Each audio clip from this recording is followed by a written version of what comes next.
everyone, thanks so much for tuning in. My name is Rachel and I'm one of the owners of Helen Olivia, and I'll be teaching today's workshop, which is Winter Lavenders. So if you are participating in workshop, you should have received a kit with a vase. Today we're designing in a really cool textured white ceramic vase and a little bag that holds your chicken wire and a recipe sheet as well, so you can follow along with all of the different variety types. And a quick little housekeeping note at the bottom, we've got a list of our upcoming workshops, so you can see what's ahead on our schedule, and registration is right on our website. And then lastly, the good stuff, you should have a beautiful bucket full of wintry lavender blooms. I'm super excited about the flowers for class today. We've got beautiful Westminster Abbey garden roses, we have gray tulips, all sorts of really fun textural blooms. So let's go ahead and dive in. So a couple of little things before we start. Everyone should have some type of floral tool to cut the stems. I will kind of interchange floral clippers and a floral knife depending on the stem that I'm cutting. I tend to grab more for clippers when I'm snipping through woody stems or foliage, and then I use a knife more for my everyday flowers. But anything will work. You can even use scissors if you don't have tools at home, but just keep in the back of your head that tools like clippers or knives will give you an extra day or two of life out of your flowers because they really give a nice clean angled cut to the stems. All right, so let's dive in. I always like to start with this style of design with some greenery just to help me trace out the shape. So that's what we'll do first. We've got a couple of things going on in our bucket. So the first thing I'm gonna reach for is my really gorgeous purple acacia. Acacia is a greenery that we don't use a lot of in everyday Helen Olivia design, unless we're trying to do something that's very styled. But we do use it a lot for our lobby arrangements that are a little bit more modern. This is so perfect for the season. It's got a frosty gray look to it and it has a purple undertone, so it was a natural choice for this workshop. And I'm gonna take my acacia and I'm gonna start by just stripping away the bottom leaves, and they come off really easily. I'm just doing it with my hand. So anything that would sit below the water in the vase, I'm just stripping away. If you're new to floral arranging, leaves inside of the vase are one of the #1 killers of flowers, so they cause bacteria and like a swamp situation to occur. So that's why we're stripping all the leaves away. I'll do that with this stem as well, so just nice clean stem. If you happen to get a piece of acacia that has like low laterals, so see this has some forks in the stem towards the bottom, you may decide that you want to split that stem into 2 pieces. So that's another option. Okay, so still just cleaning the bottom leaves. And I've made now a nice little pile for myself. Before I add my acacia into the vase, I'm just going to roll up my chicken wire into a sphere, and I'm going to stick that down into the water. And chicken wire is just an armature that we're going to feed the flowers into. So it's gonna kind of lock everything in place for us. All right, so there we go. Doesn't need to be good looking at all. Nobody is gonna see your chicken wire, but you just wanna get some type of a sphere. And you wanna make sure that you leave the spaces in the chicken wire nice and open, so you don't wanna compress it too tightly because you won't be able to stick stems in. I'll come up close so you can kind of see. That's what I've got. So I'll go ahead and pop that in, like so. And now I'm ready to add my first ingredient. So I'm gonna cut my stems. Every single stem that I cut, I'm going to cut at an angle so they're drinking nicely. And I'm just going to crisscross this acacia across the vase. I'm gonna move my bucket of flowers so you can see a little bit more easily. And from time to time, I'll even step out of the frame so that you get to see the shape that I'm making up against the white wall. It's really easy to see on camera. All right, so I've got a nice little base with the acacia. That's easier for you to see. And I'm creating kind of an oblong shaped design, so it's definitely longer this way than it is that way. But it's up to you. You can do something that's more of a round shape if you like. I'm really into oblong right now, so that's what I'm going for. And the next thing that I'm gonna reach for is Kochia. So Kochia is really, really cool. It looks like Dusty Miller from a color and texture standpoint, but it's really soft and feathery. And I think it's perfect for the winter. This is definitely not something that you'll ever see me using in spring or in summer, but great for winter. And again, I'm just peeling away all of the low-lying leaves that could get into the water, so I've got naked stems underneath. And it's super easy just to peel away all those little leaves with your hand. So I'm gonna take this, cut at a nice deep angle again, and use it to further kind of elongate the sides of my design. So I love this wispy feel that the Kochia gives us. And I'll do two pieces that kind of angle off to one side and then one piece on the other. So I'll step away again. So we're not doing anything revolutionary here. We're still kind of following the lines of our acacia, but just elongating the sides of our arrangements. All right, so next up on the docket, we're going to pop in a little bit of seeded eucalyptus. Seeded euc is gorgeous this time of year. I'll hold it up so you can see. It's really nice and berried, and it's got a gray leaf to it. So we're really leaning into that winter lavender feel. And I'm gonna take my eucalyptus and just use it to kind of spot fill around my acacia. This eucalyptus, as you can see, has a really nice drape effect to it. So I'm always thinking about what I can use to drape and fall out of the design, just to soften up that baseline.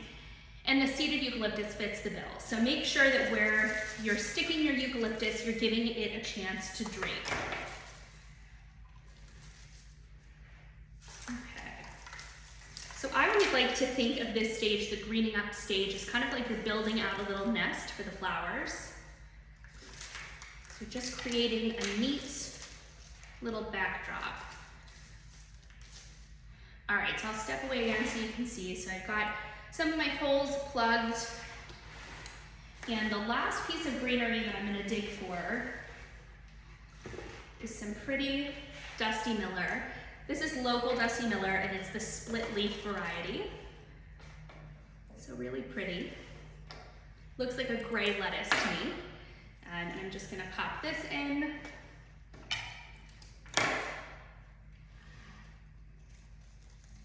And now I'm really off to the races with flowers. So I'll pull this up front. If at any point you feel like I'm going too fast, please just pause me. You can always restart me when you're ready. It's the nice thing about watching flower class on YouTube. All right, so now that we're ready to start with our flowers, I always like to begin with my spray roses first. Spray roses are just great to kind of give some weight to your design and kind of fill the place of like a hydrangea in a traditional arrangement. And the variety we're working with today is called White Majolica, and they're beautiful. They're probably the most commonly used spray roses for weddings. They just have a great, I'll hold it up, really great color to them. So some whites have a really yellow hue. Majolicas have a taupey white hue to them. And you'll see once we get lavender around it, they'll even kind of skew a little bit lavender. So they're just really pretty, they're healthy, and they're full. So we're going to again cut at an angle.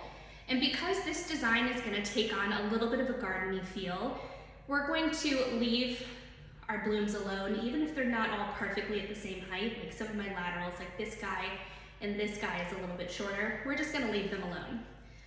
So we're gonna stick our first spray rose in nice and low around the baseline. And don't be afraid to kind of maneuver your greens in and around your spray roses. You definitely don't want in a design like this for your spray rose just to sit plop on top of a really beautiful piece of greenery. So you'll notice as I position them, I'm kind of pulling the greenery out and around the spray rose. And I'm gonna do the same thing with my other two stems. I'm just keeping these flowers kind of low to the baseline.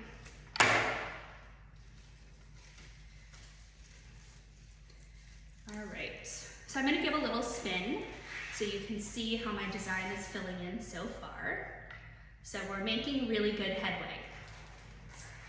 All right, so our next ingredient that we're gonna reach for are our beautiful Westminster Abbey garden roses. I'm gonna come up so you can see them up close. Westminster Abbey is a new variety and they are gorgeous. It's technically a lavender rose, but it really does read gray, so it's perfect for this time of year. A lot of people always say, like, what is a winter flower? What is seasonal this time of year? And we always are gravitating towards these gray purple colors. It just feels really delicious and wintry. So with our roses, I'm doing a couple of things. I'm yanking off all of the leaves from the stem, and then I'm going to carefully peel back all of the guard petals. And the guard petals are just the outermost petals that carry some damage. So if you look here, like that is just not pretty. So I'm gonna carefully peel away that petal, and you can do it however many times you need. So it's fine to peel off like 5 or 6 petals from your rose. So now I've got a nice clean rose underneath. And I always like with my garden roses to blow on them a tiny bit because I think it really helps to loosen up the flower. So we've relaxed the flower a little bit. And now I'm gonna pop these guys in.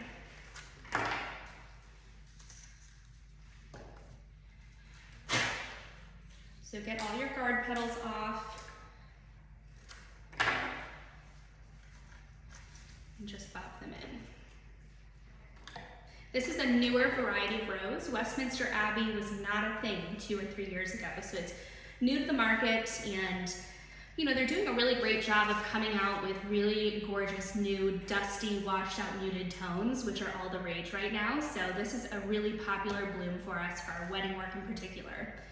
All right, so we're starting to really fill in. It's looking great. Next up, I'm going to grab from my Menta roses. Menta are almost the same color as Westminster Abbey, but they're not quite as ruffly inside. So we're going to do the same thing we did with our Westminster Abbey, which is strip away all of our leaves, and then we're gonna yank off our guard petals on the outside. And anytime I'm handling roses, you'll notice that I handle from the outside of the rose, like the perimeter, and I never really handle the face of the flower. And that is just because roses are one of those flowers that can bruise if you overhandle the face of the flower. So try when you can to just handle the perimeter. And again, you can blow on your roses. You can also, if you really want to be splashy and trendy, you can reflex your roses a little bit. So this is my Menta all cleaned up, really gorgeous. If you want to reflex, you can peel back some of the outermost petals. I usually, when I reflex, like to pull back maybe 6 or 7 petals total. I'll show you what this looks like. And when I reflex, I don't reflex garden roses. I usually just reflex standard roses like a Menta rose. And I usually only do this to 1 or 2 roses in the arrangement because too many and it gets a little overkill. But look how pretty that is. Just really full and fun. So I'm going to work in my reflexed roses. There's one. I'm gonna quickly reflex the second one. I like to do them as like a little pair in an arrangement. Okay.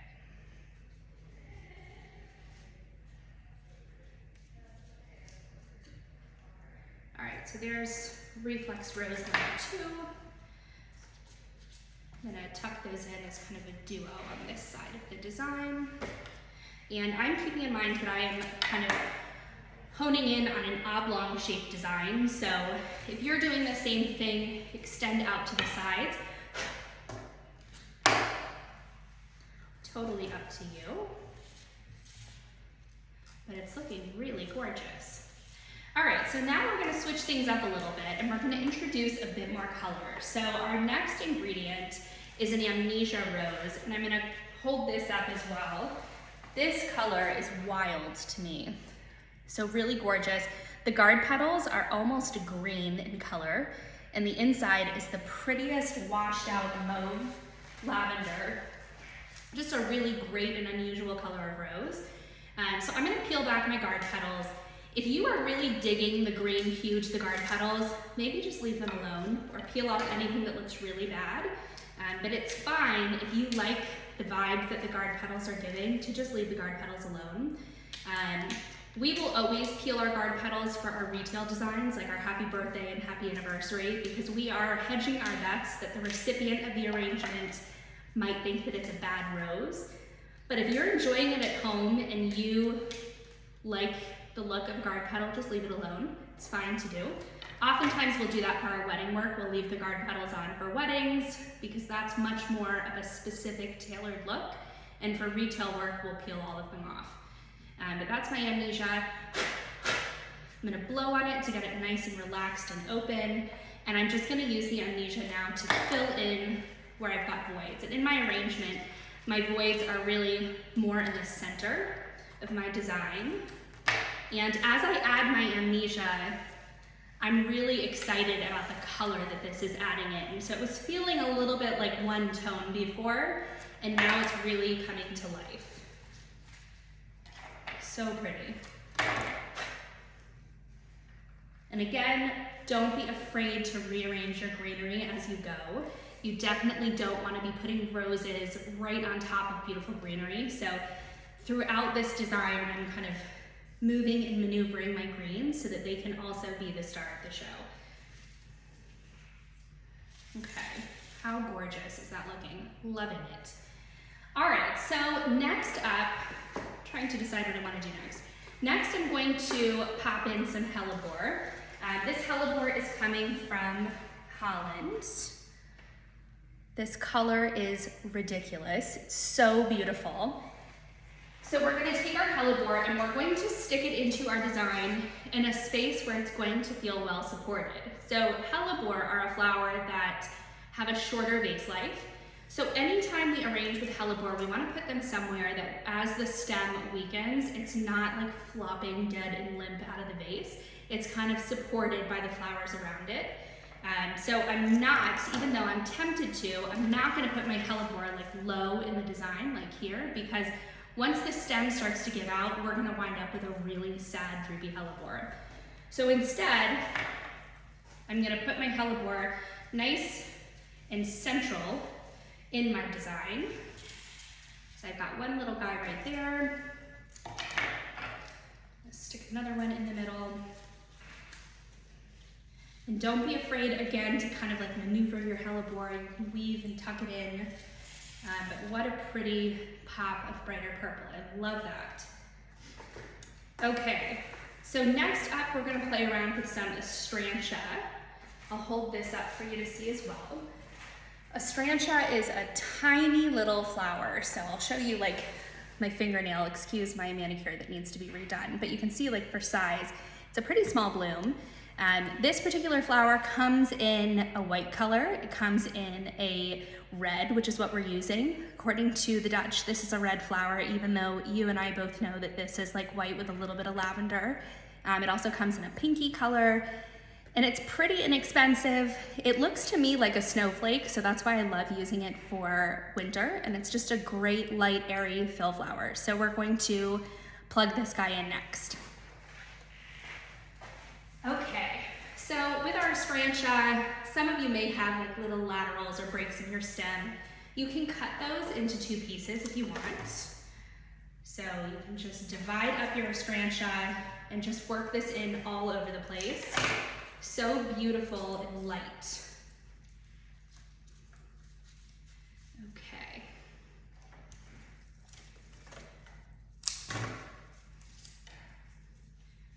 And don't be afraid to really like bury this lower into the baseline. So I put some of my Astrantia like very low, and it's so pretty kind of dripping out of the arrangement.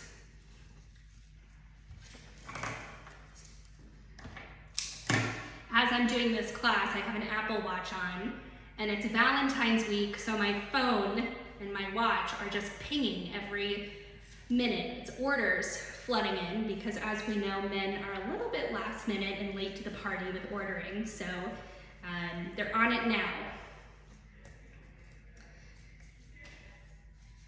Okay, beautiful.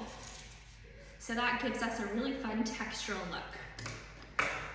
And I'm going to just do a quick sweep off of my station. I'm going to clean up because the mess is getting to me. Okay, so that's looking really gorgeous. So let's add our last couple of ingredients. So I've got really, really beautiful silver leucadendron cones that I was so excited to find on the Dutch market. Look how beautiful these are. They look like a frosty pine cone to me. So I'm gonna go ahead and strip the leaves right off. So clean stem. And I'm gonna position these two together as little buddies in my arrangement. I'm gonna keep the stems like slightly longer just so they can sit up and out of the flowers a little bit. And then my last ingredient, some of you are gonna love these, some of you are not. Everyone is very divided on dyed tulips, and I get it. We're going to be popping in 2 gray tulips. I'm gonna come up closer so you can see. These are fake. They're definitely dyed, and we don't use a lot of dyed flowers at Helen Olivia, but the dyed tulips, I think, are really cool. Not, overkill or overboard, but in moderation. I think they're so sharp looking. So I'm gonna take off these hideous dyed leaves. The flower dye gets sucked up by the leaves too, so the leaves always look a little weird. So I'm gonna take off all of my leaves. And now I am going to very carefully and delicately, I'm gonna reflex this tulip out. So you definitely want to be gentle on the tulips as you go, but you're gonna slowly roll back the leaves. And this is not even gonna look like a tulip when it's reflexed. So keep the faith, guys. This is gonna look great. Okay, look how wild that is. If you did not believe in dyed flowers before, you can't tell me that that is not a really cool looking flower. And I love, look how quirky this one is. It's got some really cool variegation on the petal. It's got a great bright yellow center. So they are really cool, and we're gonna go ahead and tuck these guys in. I'm gonna keep the stem a little bit on the longer side because I want these to be able to peek out a little bit farther than the other flowers. So let's do that. Okay. And these are definitely delicate stems that we saved for the bitter end. So just go slow, be gentle. Okay, very good. I'm just gonna carefully reflex out my next tulip. We recently did an ombre themed event for a big meeting planner in DC, and we did all really bright colored tables. One table was lime green, one table was a mauve colored, one table was gold, one table was teal, and we used these dyed tulips, and they were incredible. They were really modern, color blocked centerpieces, and the tulips were outrageous. So you can have a lot of fun with these. All right, I'm gonna pop in my last flower. Give them a nice prominent spot. I'm gonna try not to break this stem at the end. That would not be good. Okay, so just like that. And let's see. I think that looks really cool. So that is the end of our winter lavender workshop. I'm going to post some pictures of these guys up close so you can see. And really quick, just a couple of housekeeping things to keep your flowers alive and fresh as long as possible. If you can, try to add fresh water once a day. You can fully pull your arrangement out of the vase and it'll hold in the chicken wire. It's one of the nice things about designing in chicken wire. It really cinches all your flowers together. So you can dump out your water, add new water. If this terrifies you and you don't want to be handling your flowers like this, you can just take the entire arrangement, leave it in the vase, and stick it under your kitchen sink and just let the old water kind of flush out and new water flush in. The biggest thing though is you want to make sure that you are keeping your flowers away from really direct sunlight. They do not like sunlight, and keeping them away from heating vents. Generally they like cooler, darker spaces, so recessed a couple of feet back from a window is really great. And that's really all you need to do. I hope you enjoy your flowers, and we hope to see you in workshop again soon. We've got a ton of virtual workshops just like this coming up, where we will deliver buckets and toolkits to your doorstep. We also are back to doing in-studio workshops, so check out our in-studio schedule. You can come design with us in person, have a glass of wine, and if you have any flower-related questions, just message us. We're very active on Instagram, and we would love to see your finished product, so please feel free to tag us so we can see what you've made. Anyway, have a great day. Happy Valentine's Day, and we'll see you guys for the next class. Thanks.